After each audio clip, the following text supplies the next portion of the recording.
Dans une petite ville côtière du sud de la France, où les pins parasols dansent avec le vent marin et où les villas blanches se dressent comme des joyaux oubliés, il y avait une maison qui faisait rêver tout le monde. Elle s'appelait Les Oliviers. 5 chambres spacieuses, une cuisine ouverte sur un salon immense, une piscine à débordement qui semblait se jeter dans la Méditerranée, un jardin d'oliviers centenaire et une terrasse où le soleil couchant peignait le ciel en rose et or. Le propriétaire, Monsieur Gérard Lambert, un homme d'affaires retraité aux cheveux argentés et au regard sévère, avait mis cette perle en location depuis 3 mois. Mais personne, absolument personne, ne voulait la louer à cette femme qui s'était présentée un mardi matin pluvieux. Elle s'appelait Émilie Moreau. 42 ans, silhouette fine, cheveux châtains noués en un chignon bas, un sac en toile usé à l'épaule et 2 enfants silencieux accrochés à ses mains.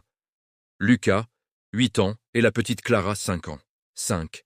Elle portait une robe fleurie délavée par les lavages répétés, des sandales plates et un sourire timide qui cachait une fatigue immense. Le premier agent immobilier, Patrick, l'avait reçue dans son bureau au mur couvert de photos de propriétés de luxe. « Madame, je suis désolé, mais vos revenus déclarés sont insuffisants. 1 800 € par mois pour une maison à 3 200 € de loyer, c'est impossible. Et vos références ? Une ancienne adresse en banlieue.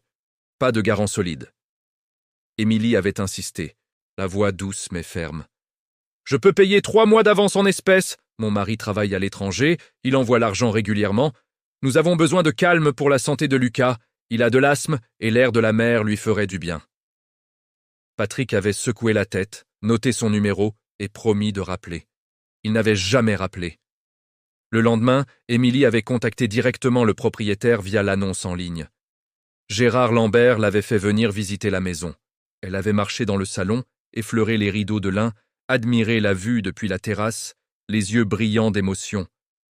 Les enfants couraient doucement sur la pelouse sans crier, comme s'ils comprenaient que ce moment était fragile. Gérard l'avait observé du coin de l'œil. « Vous êtes seul, avec les petits, pas de mari visible, et ce tatouage sur votre poignet, on dirait une date. » Émilie avait baissé la manche. « C'est l'anniversaire de notre rencontre avec mon mari. Il est souvent en mission longue durée. » Gérard avait souri poliment, mais, une fois la porte refermée, il avait téléphoné à son notaire. « Refuse, elle sent les problèmes. Trop modeste, trop d'enfants, pas assez de garantie. La dernière locataire avec des gamins a laissé des traces de feutre partout et 3 mois de retard. » Le refus était tombé par mail, le soir même. Nous privilégions un profil plus stable. Émilie n'avait pas abandonné. Elle avait visité d'autres agences. Chez l'agence Azur Immobilier, la directrice, Madame Roche, une femme aux ongles impeccables et aux chignons stricts, l'avait toisée de haut en bas. « Madame Moreau, soyons honnêtes. Vous arrivez avec une vieille Clio cabossée, des vêtements qui semblent venir du marché et une histoire de mari absent. Nous avons eu des plaintes de voisins sur des familles, disons, instables. La villa Les Oliviers est un bien prestigieux. Nous devons protéger la valeur. » Émilie avait sorti une enveloppe Kraft. « Voici les bulletins de salaire de mon mari des 6 derniers mois.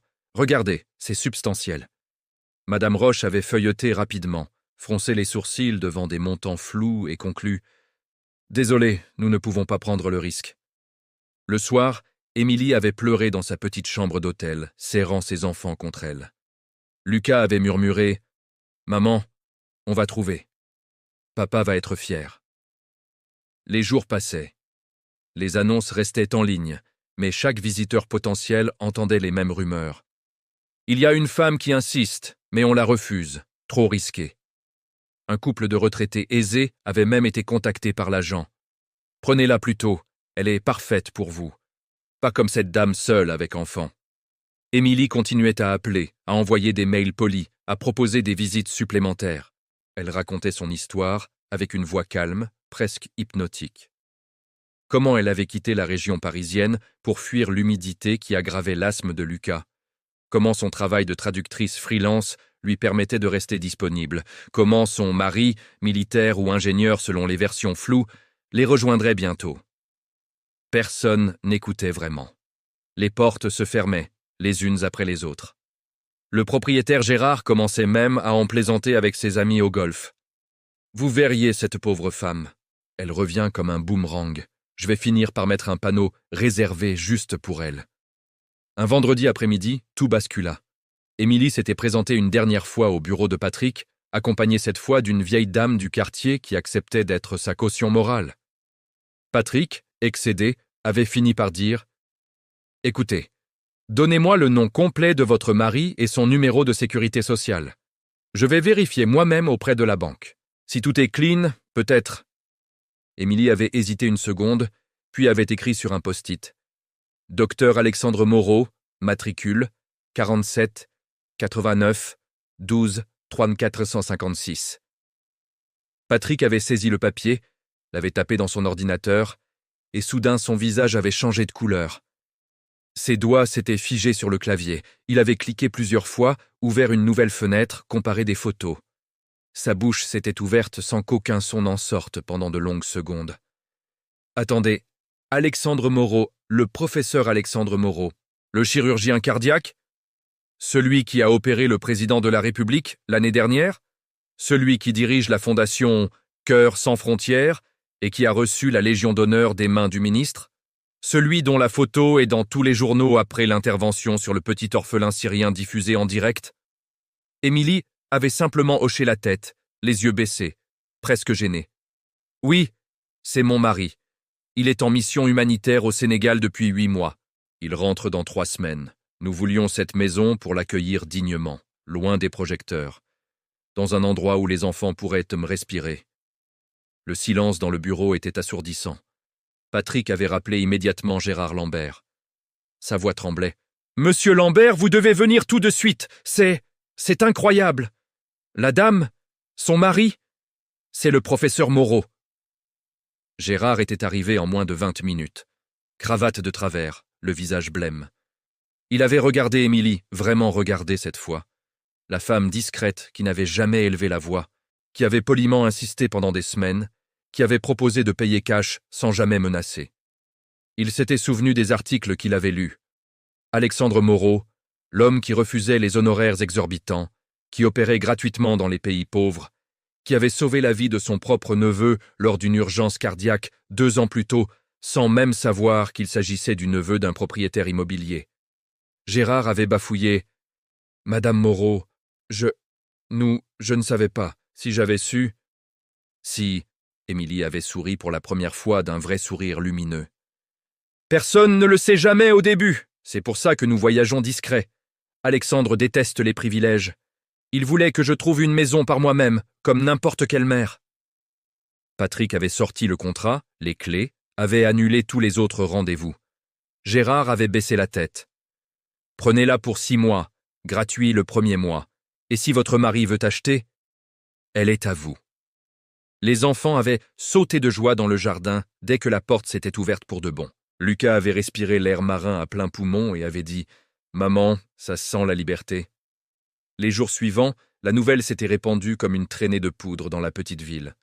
L'agent Patrick avait envoyé des fleurs avec une carte d'excuses longue de 3 pages. Madame Roche de l'agence Azur avait appelé personnellement pour proposer d'autres biens, au cas où. Même les voisins qui avaient signé des pétitions contre les locataires à risque avaient organisé un pot de bienvenue.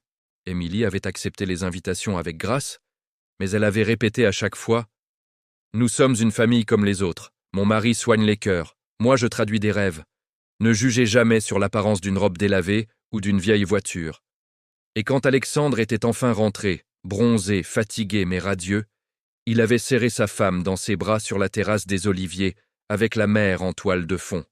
Il avait regardé la maison, puis Émilie, et avait murmuré « Tu as réussi, mon amour, sans mon nom, sans mon titre, juste toi. » Ils avaient ri tous les deux, les enfants courant autour d'eux, tandis que le soleil plongeait dans l'eau en laissant des reflets dorés sur la piscine. Cette histoire, mes chers auditeurs, n'est pas seulement celle d'une maison louée. C'est celle de tous les regards qui se posent trop vite, de toutes les portes qui se ferment sur des apparences trompeuses. Émilie Moreau portait en elle un secret plus puissant qu'1 million d'euros, l'amour d'un homme extraordinaire qui avait choisi l'humilité. Et la vie, parfois, aime révéler ses secrets au moment où l'on s'y attend le moins. Alors la prochaine fois que quelqu'un se présentera devant vous avec des vêtements simples et un sourire fatigué, souvenez-vous des Oliviers. Souvenez-vous qu'un mari peut être un géant caché derrière un post-it. Ne fermez pas la porte trop vite. Parce que derrière chaque refus hâtif, il y a peut-être une histoire qui mérite d'être vécue. Et qui sait, peut-être que votre prochain locataire sauvera le monde, ou simplement votre cœur. Merci d'avoir écouté.